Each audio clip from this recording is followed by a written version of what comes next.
All right, here we go. Crazy philosophy theories. It's 14-minute video, so an hour and a half.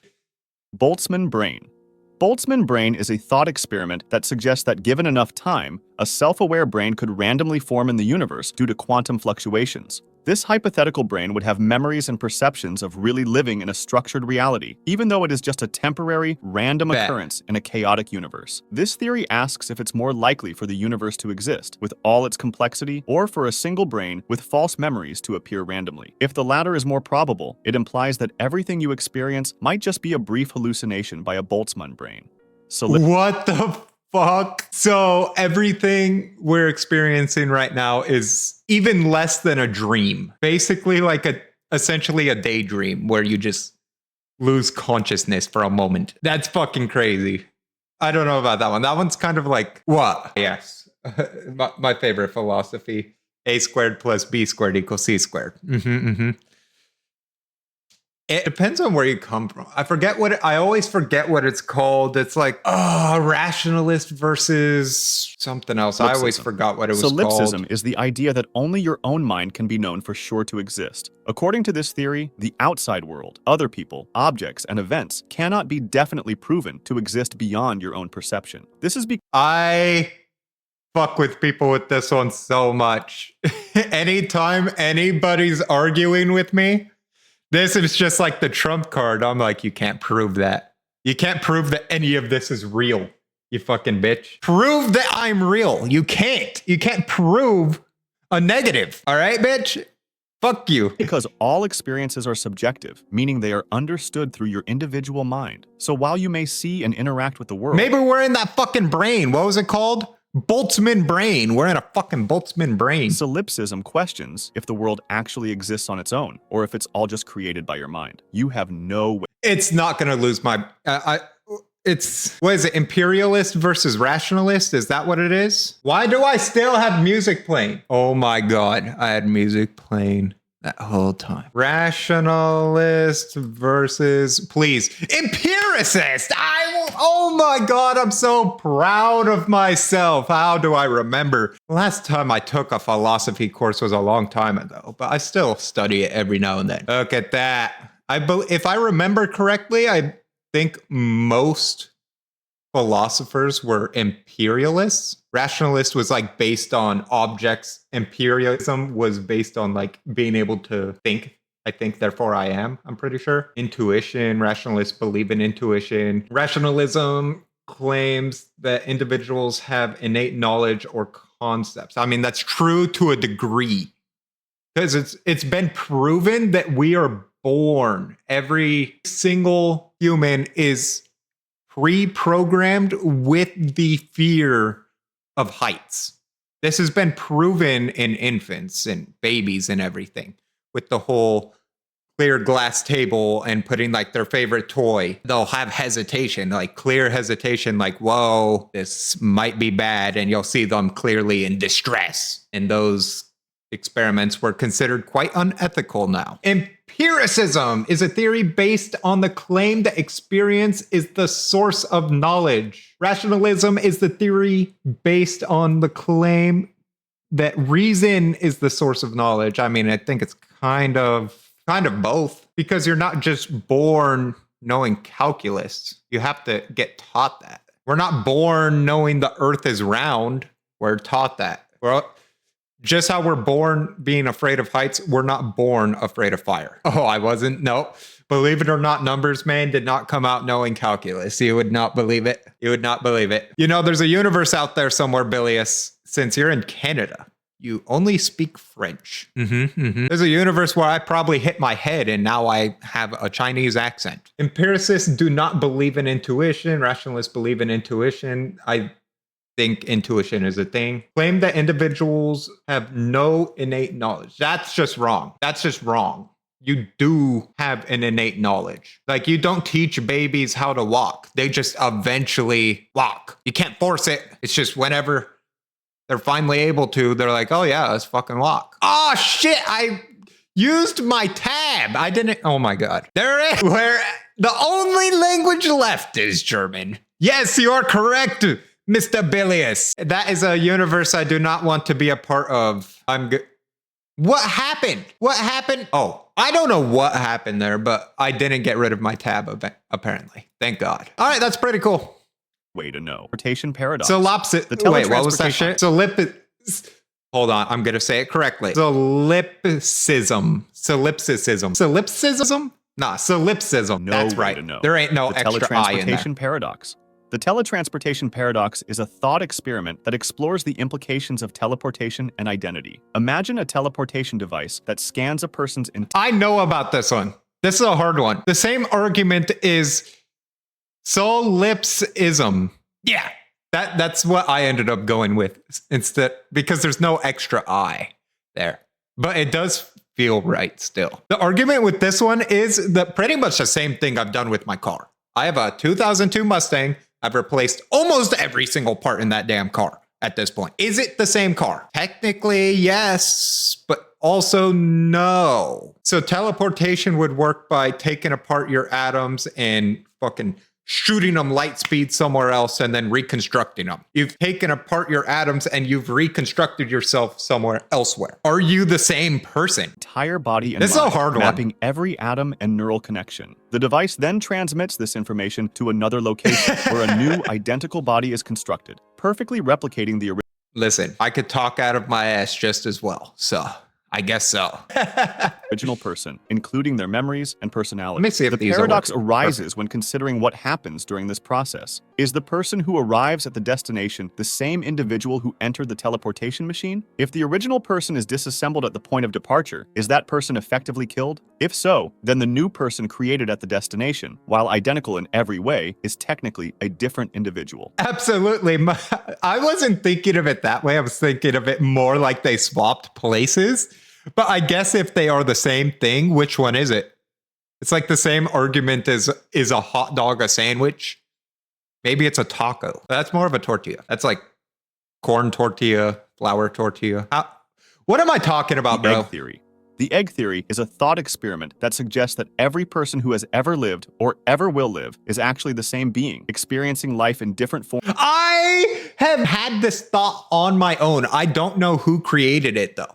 I have had this thought on my own and thought it was really interesting. I thought if I have a thought, there's got to be 1,000 other people that have had that same thought, because I'm not the only being to be able to think. There's got to be eventually randomly people are going to have the same thoughts as me. I don't know who originally came up with this theory. I did come up with it on my own, like just trying to think through philosophy. I don't know how much I agree with this one. This would be a weird one. It's like reincarnation with extra steps. It's kind of like an eternalist point of view. Is eternalism a real thing? Is that like, oh shit. It is. Oh my God. Look at that. Wow.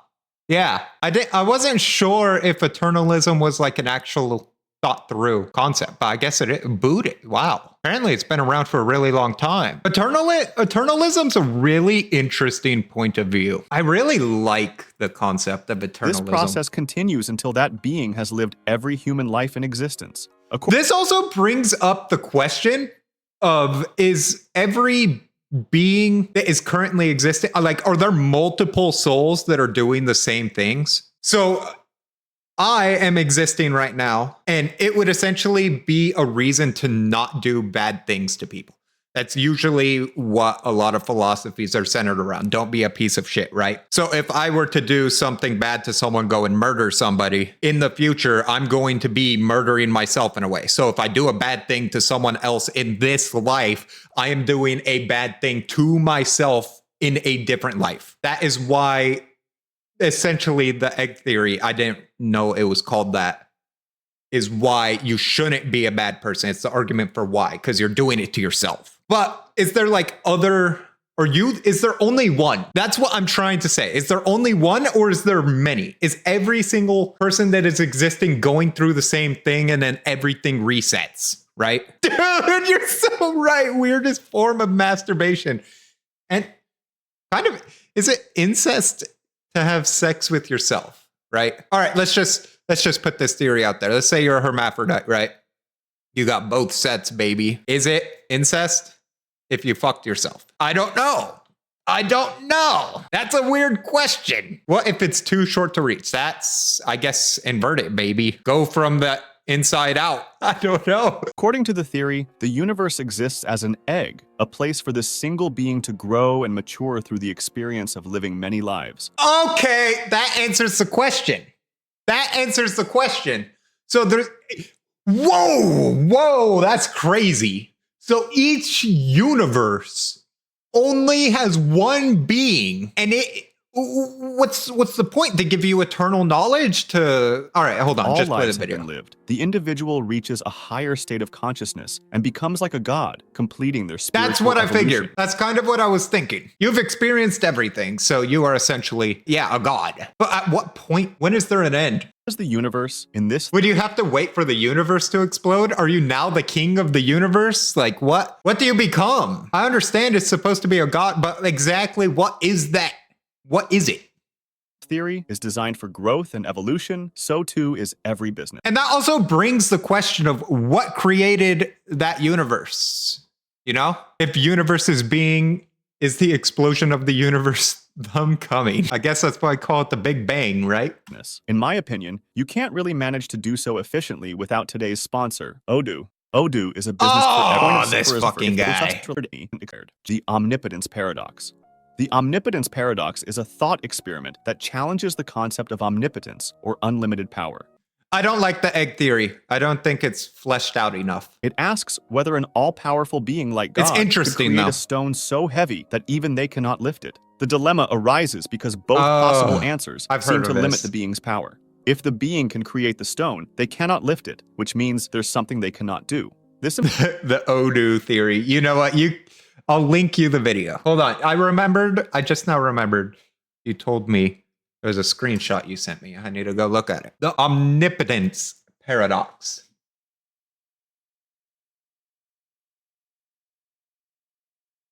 Oh. I look like I'm up to something suspicious, bro. That's a beautiful screenshot, bro. Thank you. I will emote that. I will. That's great. implies a limit to their power, contradicting the idea of being all-powerful. On the other hand, if they cannot create such a stone, this also indicates a limitation, as they are unable to do something that should be within the scope of omnipotence. But God might be over logic itself, or one might say that by omnipotent, we mean a being that can do anything that is logically possible. Bro, I hate thinking of paradoxes, because every time I start thinking about it, I'm just wasting my time. Why? I'm like, I'm gonna figure it out. There's no figuring it out. It's a paradox. There is no answer. It's just meaningless thought. It's like thinking of metaphysical questions. I forget. Was it Kant? I think Kant put it best that asking metaphysical questions will be the greatest travesty for humans. Like, it's the greatest travesty among humans, right? Hold on, let's look it up. What philosopher thought, metaphysic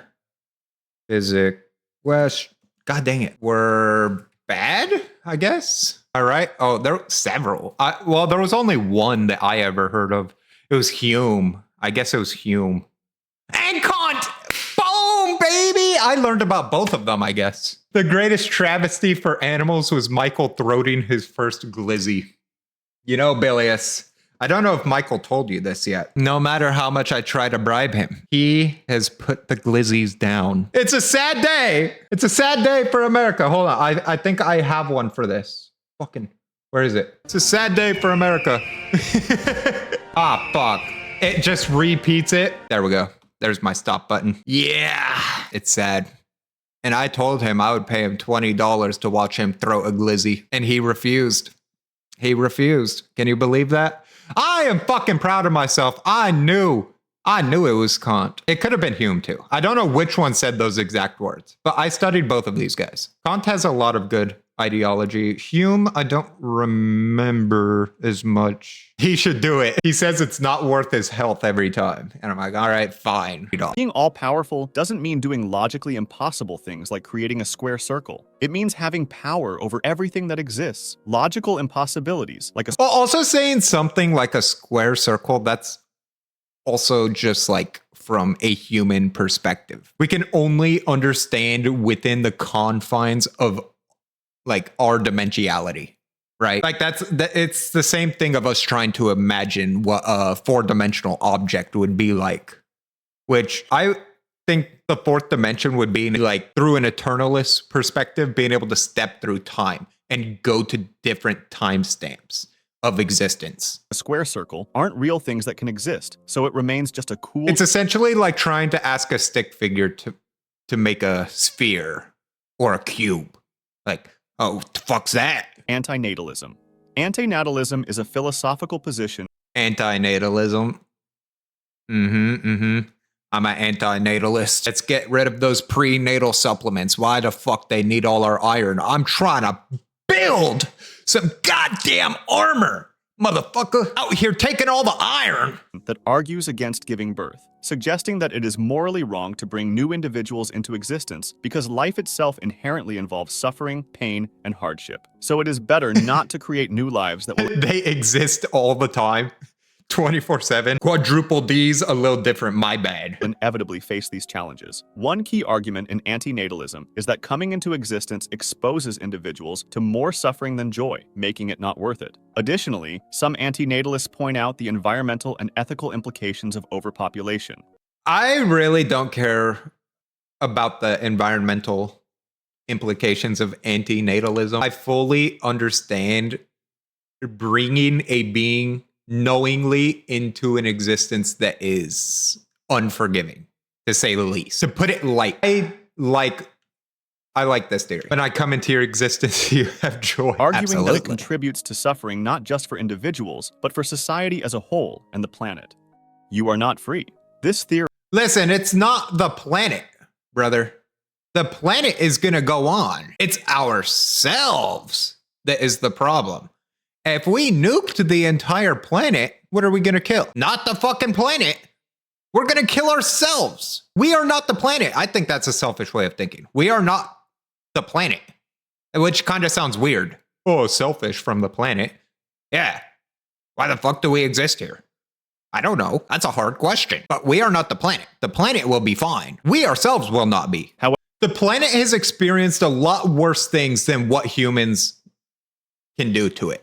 All right, we could nuke the entire Earth today, and it would be more livable than what it was probably a majority of Earth's existence. I'm pretty sure. How long has Earth existed? How long has Earth existed? That's a long time. How long has life been on Earth? Here we go. Relatively quickly. Nah, multicellular.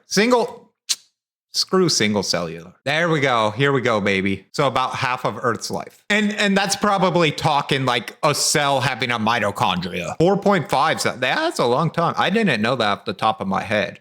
I would have said billions for sure, but I didn't know exactly how long. Simple multicellular, that doesn't count either. I'm talking like, let's see, multicellular life, trace fossils. All right, we'll count fossils, I guess. 2.1 billion years. Dang, that's a long time. So you're telling me for basically half of Earth's life, it was almost unlivable. I don't like this answer. Let me refine my question till I get the answer I like. No, that's just straight up true. I think I'm right. You can send out a fucking, what's it called? A sea bear out into the vacuum of space. Vancouver, what? And it'll live. These fucking things live in the vacuum of space. Brother, that doesn't mean it's a livable environment. All right, that is nothing. These dudes just survive. Just because there is evidence of single cell organism doesn't mean it's livable, honestly. Like, we would not be able to live there. The point is, Earth has been through way worse than us. However, they do not have the ability to only control killing the will ourselves, behind any of their actions, thus making them a slave to their own desires. In order to prove this theory, the following thought experiment is proposed. If you're deciding between which ice cream flavor to pick, chocolate or vanilla, and end up deciding that you genuinely want chocolate.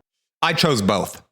You can tell by the hair. There is absolutely nothing you could do in that situation to change that desire, unless an external factor that you also cannot control is involved, such as finding out that vanilla ice cream is cheaper or that it's not as unhealthy. This shows that the only way for you to do anything is by wanting to do it. Michael would always choose the glizzy lifestyle. You are not, hold up. I didn't even listen to most of this. This is saying that there's no free will. Which we already determined you cannot control. Which is basically or by being eternalism. forced to do it, which you obviously cannot control either, thus proving that free will does not exist. Wait, hold on. Theseus, What's the the free will argument? from human life, suggests that individuals have the ability to make choices and take actions based on their desires. However, they do not have the ability to control the will behind any of their actions, thus making them a slave to their own desires. In order to prove this theory, the following thought Is this kind of how Nirvana came along? I really don't like Nirvana. It has paradoxes in experiment it is proposed. that I don't like. If you're deciding between which ice cream flavor to pick, chocolate or vanilla, and end up deciding that you genuinely want chocolate, there is absolutely nothing you could do in that situation. Because in order to reach Nirvana, you have to get rid of all of your desire to do anything, basically. You have to get rid of all human desire. But in doing so, you have a desire to reach Nirvana. So therefore, you can't get rid of all desire because you're getting rid of all desires for the reason of Nirvana. But that in itself is a desire. It's the same argument as fucking, what was it earlier? That paradox, omnipotence paradox. It's very similar. Situation to change that desire, unless an external factor. Not that a few dudes got, whoa, hold on. Not that was a few dudes good at instruments and a good singer getting together. What? What? Oh, I was so lost, brother. Yeah, the band's not bad. And end up deciding that They have you a couple good genuinely songs. want chocolate. There is absolutely nothing you could do in that situation to change that desire, unless an external factor that you also cannot control is involved, such as finding out that vanilla ice cream is cheaper or that it's not. See, for me, ice cream is pretty much ice cream, man. I'll go with either. Most of the time, I'm going to go no ice cream. But sometimes, I'll have a little bit of ice cream. But they're always like, this is one of the main reasons I don't get ice cream. I only want a little bit, man. I like the cone mainly. If I'm getting ice cream, I want a little bit of ice cream, mostly cone, right? And every time they fucking give me a goddamn triple scoop or giant soft serve, like they're hooking it up, man. I'm like, oh, fuck. Now I have to eat all of that? You giving me too much. I don't want that much ice cream. And then my stomach hurts like halfway through it. And I die. I pretty much just die. As unhealthy. This shows that the only way for you to do anything is by wanting to do it, which we already determined you cannot control, or by being forced to do it, which you obviously cannot control either, thus proving that free will does not exist. Ship of Theseus. I don't know if I agree with that one.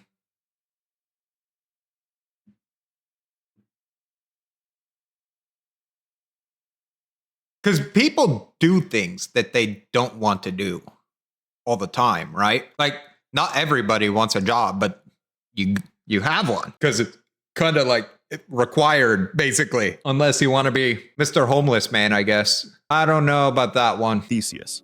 The Ship of Theseus is a philosophical thought Free will's hard to argue, though. experiment that questions the nature of identity This and is what I was talking about earlier with my Mustang. change. It begins with a ship owned by the hero Theseus, and over time, as the ship sails, its wooden parts decay and are replaced with new ones. Eventually, every original part is replaced, which leads to the central question: is the fully restored ship still the Ship of Theseus? To complicate matters, suppose the original parts are gathered and reassembled into a ship. Now, there are two ships, one composed entirely of new materials. I've never thought about it like that. Oh, that's so much harder. Oh, no. Is it the original ship? I want to say no, but that would mean that my Mustang is no longer the original Mustang, right? But if an outside person looked at it, it's a Mustang. I don't know. Maybe this is an infinite duplication glitch. Two Mustangs now. And one made of the original components. This scenario showcases how definitions are artificial and not as stable as we think. Does the ship retain its identity despite having all its parts replaced? Which ship is the true Ship of Theseus? Ethical. Which ship would Theseus get aboard? Egoism. Ethical egoism is the philosophical theory God. that individuals should always act in their own self-interest and have no regard for the consequences of their actions on others. This theory I met someone in real life. I've met a lot of people like this, honestly, but Harmony. Hey, what the fuck is that second word? Germany? I don't know. I met someone like this in real life. I don't know. I guess we're on opposite ends of the thought processes, right? Because thinking is truly a spectrum. They asked what ship would Theseus be on, and I don't know how many ships. Well, he would be on Theseus' ship. But which ship would he choose between those two? That's the question. and damaging to So you're telling me altruism, like such as like instead of you eating a steak, right? You give it to this dog right here. But I would make the argument it's kind of symbiotic, right? You're giving the steak to the dog. Yes, it's kind of altruistic, right? But the dog in turn is going to help you. There's a trade-off there. You can't be selfish 24/7. You have to have people around you. You're not going to make it anywhere solo. Everyone always says it. It's not about who you are. It's about the people you know, right? And in order to get to these kinds of people, you're going to have to make sacrifices. I think this is a stupid theory. Only acting in one's self-interest is dumb. do so. Furthermore, ethical egoists argue that by pursuing their own goals And then calling it incompetence as well, because you don't always act in your own self-interest, is insane. Who came up with this theory? individuals may also contribute positively to society, as their actions can lead to overall better outcomes for other people. This is clearly some sociopath came up with this shit, right? Oh, if you only ever benefit yourself, we could bring up society. Yeah, you're only doing it for what, efficiency's sake? As well. Rocco's basilisk. Rocco's basilisk is a thought experiment suggesting that a future artificial superintelligence could be motivated to punish or torture individuals who knew about the possibility of its existence but did not actively help in bringing it into reality. The purpose of this punishment would be to incentivize people to support its development. Essentially, the AI might create virtual simulations where those who fail to assist in its creation are tortured. Esse est percipi. It means that Wait, everything only what? exists. Rocco's basilisk. Rocco's basilisk is a thought experiment suggesting that a future artificial superintelligence could be motivated to punish or torture individuals who knew about the possibility of its existence but did not actively help in bringing it into reality. The purpose of this punishment would be to incentivize people to support its development. Essentially, the AI might create virtual simulations where those who fail to assist in its creation are tortured. Essay Virtual simulations where you are tortured. So are you inside of the computer? Are you like getting digitized? Because if it's just a simulation in the computer, okay, that's like me imagining someone getting tortured, right? Like me imagining torturing one of my friends. Like he's not actually getting tortured. I'm just imagining it. You're scared of Rocco? Oh, by the hooligans. Those dang hooligans. est percipi. It means that everything only exists if it's being perceived. For example, if you sit on a chair and stand up without looking at All right, this is like game development shit. This is essentially like a simulation. This is the shadows on the wall in the cave. They're only ever going to know the shadows, but what was it? Ooh, I can't even remember it. quantum immortality. Get out of here. It's just Quantum wrong. immortality is a thought experiment stemming from the many worlds interpretation of quantum mechanics. This theory suggests that a conscious being cannot experience their own death because there exist alternate realities I've thought about this one a lot. I've always wondered how this would where they work. continue to survive. The core concept proposes that every decision or event creates multiple branches of reality. In life-threatening situations, there will always be at least one version of reality where the individual survives. Therefore, when faced with danger, the individual's consciousness only perceives outcomes in which they remain alive. As a result, quantum immortality implies that individuals would perceive themselves as immortal as they can never experience their own death. Philosophical zombies. That's a crazy philosophy to have. You always select the correct outcome because you cannot experience your own death. I don't think it works in that sense. I think it's just I always pictured it would be your life continues no matter what, and you just happen to be in the timeline where you made the correct choice, right? There's multiple of them existing at the same time. Every time, like a different choice and a bunch of different things can happen, it essentially creates a bunch of branches. And you happen to be in the one where you made the correct decision, not that you automatically had the correct decision in your mind because, oh, fucking quantum physics, baby. Schrodinger's cat in my head. Philosophical zombies are hypothetical beings that look and act like humans, but lack conscious experience. These beings behave exactly as humans do, but they have no inner life, no subjective feelings or thoughts. The thought experiment challenges materialism, which holds. In one timeline, you had a heart attack from that. Good thing you survived. In one timeline, you had a heart is it not? attack from Oh, that. yeah. I Good fucking thing you restarted my survived. computer yesterday. No HUD effects. I forgot to do it because I have no excuse. Honestly, I just forgot. There's probably not many timelines left where I'm alive. There we go. It works now. Zeno's I cannot understand that. How can people live entire lifetimes without ever questioning why everything exists? There are people genuinely like that. How? How do you not wonder? Not a single thought goes through your head of like, what are we doing here? Why are we here? What the hell is all this? paradoxes. Zeno's paradoxes are a set of thought experiments from the Greek philosopher Zeno, who used them to argue that motion is impossible, or at least The Greeks were insane, dude. These motherfuckers were crazy. not what it seems. The most famous paradox is Achilles and the tortoise, which highlights the problems that come up when we think about dividing things into infinitely small parts. In Oh, I care so much. I care way too much. I just want to know so badly. this example, Achilles, a fast runner, is racing a tortoise, which is much slower. To make it fair, the tortoise starts ahead. Zeno argued that And I just can't, because I want to know. Why does it matter that we progress technology? Like, it really doesn't. We're a speck of dust flying through an infinitely expanding galaxy and space. It's truly how meaningless everything is insane. And I want to understand that. Like, why? It's the same question as why even bother getting out of bed? Yeah, but there's no point to it. Because at the end of the day, we're all going to be in the same place. Why even bother trying? What's the point in it? Achilles can never That's what I want to know. I don't know. Comfort, pleasure, enjoyment, health. I guess I'm not as motivated by those factors. I want to know. I want to know. actually catch up to the tortoise because every time he reaches the point where the tortoise was, the tortoise has moved a little bit further ahead. I would trade it all for the answers. Imagine walking towards a destination. To reach it, you'd first have to walk halfway there, and to walk This guy, his paradox is so stupid. His paradox is so stupid. It's essentially you could never reach your destination because you're always going to halfway points.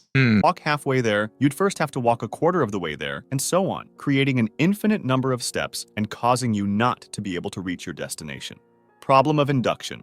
The problem of induction, introduced by David Hume, questions how we can justify our belief that the future will resemble the past. For example, we expect the sun to rise tomorrow because it has risen every day before. However, Hume pointed out that there's no logical guarantee this I guess to wrap it up in one thing, I see it as like being super existential. Like, I cannot find pleasure in doing something that I know is going to eventually end. I enjoy being around my family, and then I have that deep impending dread that that's all going to disappear one day. Like, why do I have to have these good times or have all these people around me for it to be eventually stripped away from me? What is the point in me trying when at the end of the day, I know exactly what is going to happen? I know where I'm going to end up. I know what's going to happen. It feels fruitless to try, essentially. And I want to understand why. will always happen. Just because something has occurred many times doesn't I have always told my friends, I think I am one that is too self-aware. I think there are different levels of consciousness and awareness. I think I am far too aware of my own existence. mean it will continue to do so. Any justification for this assumption relies on past experiences, which is circular reasoning. If we say that we trust induction because it has worked in the past, we are using induction to justify induction. This means that our reliance on patterns in the world is based more on habit than on solid logical grounds. The experience machine. The experience machine is a thought experiment proposed by philosophers Hold on. I need to listen to that again. of induction. The problem of induction, introduced by David Hume, questions how we can justify our belief that the future will resemble the past. For example, we expect the sun to rise tomorrow because it has risen every day before. However, Hume pointed out that there's no logical guarantee this will always happen. Just because something has occurred many times doesn't mean it will continue to do so. Any justification Oh, Nietzsche had the same thing. Das Mann and Das Sein, I think. Das Mann, Das Sein, in the sense of living authentically and inauthentically. Essentially, living authentically would be to question everything and try to understand meaning of life. Living inauthentically would essentially be to be another cog in the machine and always presume that you're going to have a next day and always pushing everything off, while Das Mann is understanding that it is a temporal existence and that the next day is not promised. So to essentially use your time wisely. Das Mann will always use their time wisely because they are understanding that everything is temporal, while Das Sein will always go under the assumption that they will have a tomorrow. I believe that's a similar way of thinking. Justification for this assumption relies on past experiences, which is circular reasoning. If we say that we trust induction because it has worked in the past, we are using induction to justify induction. This means that our reliance on patterns in the world is based more on habit than on solid logical. I need to make sure I'm correct on that. I'm pretty sure Nietzsche is the one that said that. Sman and Sein was that it? Seen and Das Mann. Was it Nietzsche? Was I right? Oh, it was Heidegger? I guess I was wrong. It was not Nietzsche. It was Heidegger. My bad. Wrong guy. Wasn't Nietzsche? Oh, Das Sein. It's one word. Oh, no, it's not. Right there, it's two words. And then right here, it's one. Being there, Das Sein, like a sponge, is a thing that exists and is aware of its own existence. Humans are the only things that ask questions about existence. We care about our lives. We make them. Das Mann is one or they. Heidegger uses it to describe the trap of everyday life. It is anonymous public crowd that tells us how to live. Yeah, essentially not. All right, I had them switched. So I guess Das Sein is the one that, hello, Michelle. Sein is the one that is aware of their existence. Das Mann is the one that doesn't question everything and just kind of exists under the pretense of, oh, I'm going to wake up tomorrow. While Das Sein is understanding of the temporality of life. Grounds. I had them The experience switched. machine. The experience machine is a thought experiment proposed by philosopher Robert Nozick to challenge the idea that pleasure and happiness are the only things. And I had the wrong philosopher. I said it was Nietzsche. It was Heidegger. In this scenario, imagine a machine that can provide you with any experience you desire. You could feel immense joy, love, success, or any other pleasurable sensation, all while being completely unaware that these experiences are simulated. Nozick asks whether you would choose to plug into this machine for the rest of your life. Many people intuitively reject the idea of living in the experience machine, preferring real life with its struggles and hardships over an artificial existence filled with pleasure. This Yeah, it's essentially the same thing as like AI generated art, right? Like it can be good, but it's not authentic, right? The authenticity of life is where you truly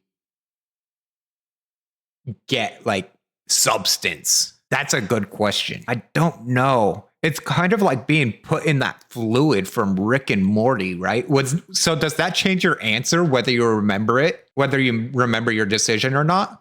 Also, do you die in the same simulation, or do they pull you out to like say goodbye to your real life loved ones, or what happens with that? projection suggests that there are values beyond mere pleasure, such as authenticity, relationships, and the pursuit of genuine achievements. Moral anti-realism. All right, that brings up the same thing. Real achievements. But what's the point in it? Once you're dead, those achievements mean nothing. Like, what about all these people that have went and gotten master's degrees, right? Don't know most of them. And that was like the peak achievement for most of those people's lives. I don't know. It's kind of pessimistic, but just real. Moral anti-realism is the philosophical view that there are no objective moral truths or values independent of human beliefs and opinions. According to this perspective, moral statements do not describe facts about the world, but are If you know it's inauthentic, then it'll haunt you. If you don't, it won't. Yeah. I was kind of thinking the same thing, but I feel like it would end up becoming a thing where they would be able to control whether you're having a good or bad time inside the simulation. Like, would they be able to watch you, everything that you're doing? What's up with all that too? Or is it just entirely personal to you? paradox. I agree with this heavily because murder is exactly murder's bad in general, right? But sometimes it's a necessity. There are necessary evils in life that we just have to accept, right? For the most part, it's bad, but there are exceptions to the rule. It's not always, period, murder is murder. No, I mean, you're killing somebody, but it doesn't mean you're a bad person now. It just means you had to. Like, I'll always make the argument that, like, murder is killing somebody, right? So everybody in the military that has killed somebody is a murderer. Like, what about the people that killed Osama or like the people that killed Hitler? I will always make those kind of arguments. Murder is unlawful killing. Yeah, but it's unlawful in both those countries though. Like, unlawful in what country? Because if you're doing an invasion, like kind of Russia to Ukraine, a war, it's illegal to kill troops, but they're still doing it, not to the people they answer to. Yeah, well, yeah, it's illegal to not kill them then, because then you're a defector. But then that goes under the same pretense of some of the Nazis that were going under the facade of, I was just following orders. They were just following orders, but it was still fucked up. You knew what you were doing. Paradox of tolerance, created by philosopher Karl Popper, examines the limits of a tolerant society. Popper argues that a truly tolerant society should not tolerate intolerance, because if a society extends tolerance to those who are intolerant, it risks allowing intolerant groups to gain power and suppress the very freedoms that enable a tolerant environment. For example, if a tolerant society... They didn't charge those people that were engaging in ally combatants. Well, yeah, allies won. The victor writes the story. It would have been the same way. The allies would have been convicted instead if it were to be the Axis that won. It would have just been a flipped story, right? I don't know. I think going under the pretense of I was just following orders is the ones that were in, they didn't charge those who were engaging ally combatants. Oh, gotcha. I see. They weren't directly charging the ones that were like in the military, like boots on ground, right? Is that what you're saying? The ones that were in camps and exterminating people are the ones that got charged. That's a hard one. That's a hard one because we still have torture camps and all that to this day, right? Like, torture is an absolute thing that you cannot deny exists. It happens, obviously. Just because something is illegal doesn't mean people aren't doing it. Oh, that's such a hard question. I've argued this so much. I don't know. I don't know what side to be on, because on one side they're faced with death if they do not follow the orders, correct? Like, I understand it's a cop out. Oh, I was following orders. Well, how can we prove that, like, you weren't enjoying it or anything? You were truly like, I don't think I would be able to do it if I were put in that same position, gun to my head, kill all these people, or I die. That's a new level of a trolley problem right there. I really don't think I would be able to do it. I think I would have to die. Society allows hateful ideologies to flourish, those ideologies could undermine the rights and freedoms of others, which creates a dilemma. If a society tolerates all viewpoints... In a sense, I'd take the bullet. Yeah, I'm talking in the same position as the people that were in the camps during the Nazi Reichs, right? The ones that were being prosecuted for it. Most of them said, specifically this farmer, I'm pretty sure, said, oh, I didn't know what I was doing. I was just following orders, right? That was his argument. Ooh, yeah. Also, you have to keep in mind the kind of state Germany was in. Like, with how we had left them, it was inevitable that they were going to have an uprising.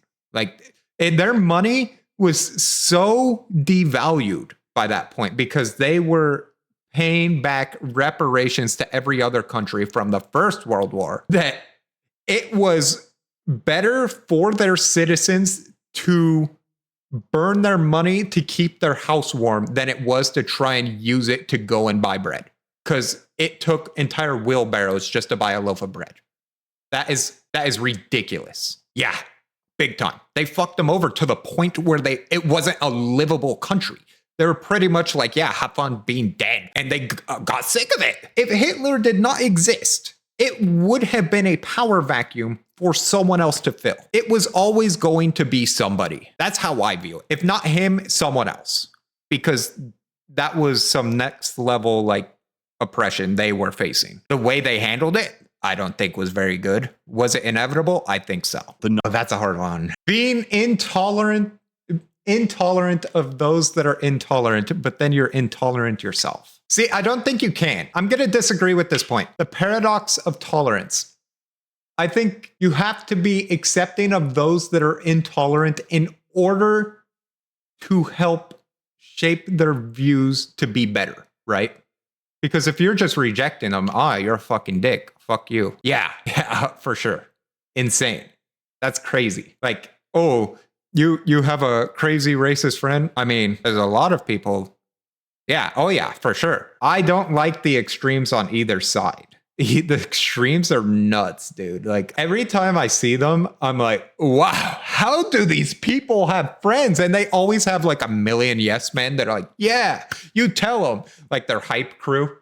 Every time I see the little yes men and hype crew, all I think about is this. Key and Peele hype man. I don't know if you've seen this before. I think of this every single time. You shot quick, son. I stole a cup of field from your girl's breast and shit. You don't even know, man. Hey, listen, man. You can't even win this 100-yard dash. But let me ask you a question. What do they call that? A mustache? It just gets crazier, bro.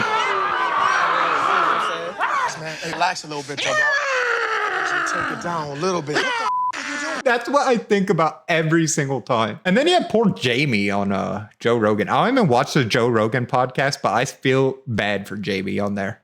I hope he gets paid well. The knowledge argument, often illustrated by the thought experiment known as Mary's Room, was proposed. Did I finish my thought on that? I think, all right, hold on. Let me encapsulate that thought. I think in order to bring tolerance to the world, you have to be tolerant of those that are intolerant in order to teach tolerance. Is that well put? Does that make sense? Because if you just immediately reject them, how are they ever going to learn? Right? They won't. It's something that's taught to a degree, right? And act. This means limiting the freedom of those who follow them.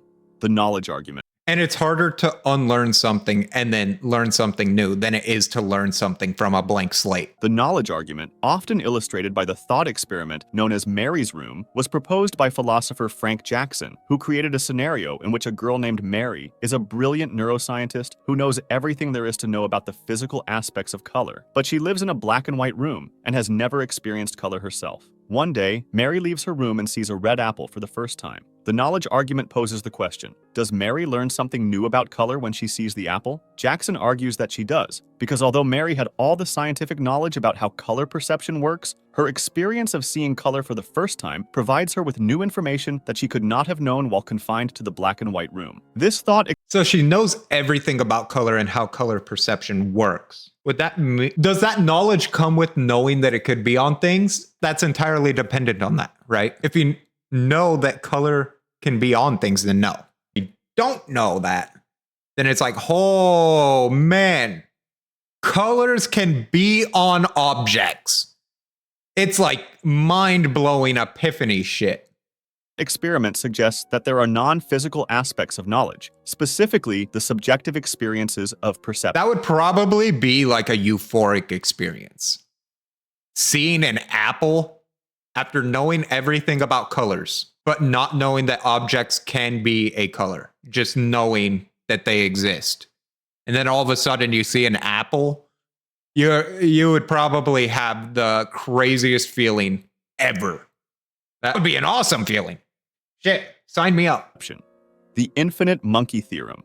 The infinite monkey theorem is I like this theorem. I bring this one up a lot. thought experiment that suggests that given an infinite amount of time, a monkey randomly Look up blind people seeing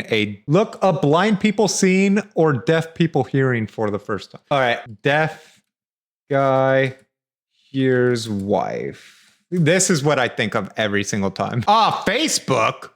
No, get me off Facebook. I don't want Facebook. This. Here we One go. last adjustment. Got it. Can you hear me? Yeah. After we'll go away from a joke one. Can you hear the sound of your own voice? Oh, babe, thank you so much. We're so excited. Thanksgiving's in 2 days. Oh, it is pretty good, though. Your cell phone It- now, baby, and you can talk to my dad about his head. Whoa. Okay, is that too loud? No, not too loud. The boy that's annoying. You don't hear that? I have to hear it forever. Don't be silly, baby. Oh. All right, let's see. Blind people seeing for the first time. Here we go, baby. Oh, God, Mr. Beast video. No. Let's go on Reddit. Yeah. One who's at a loss for words, but this is standing. Reading the word Baldwin and Chinatown and Garden, Court, Regent Park, St. James. That is something I could never do.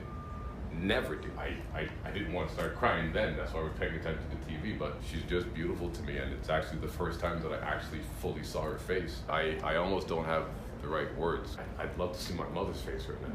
Is there a picture of her we could pull up? Yeah, oh my God. So he's been blind his entire life, but he could never see his eyes. I can actually see that. Wow. I've actually heard that before. I just don't So have now words. he lives like that laser man. Or they probably didn't even let him have this. So was this a trial? Trust me.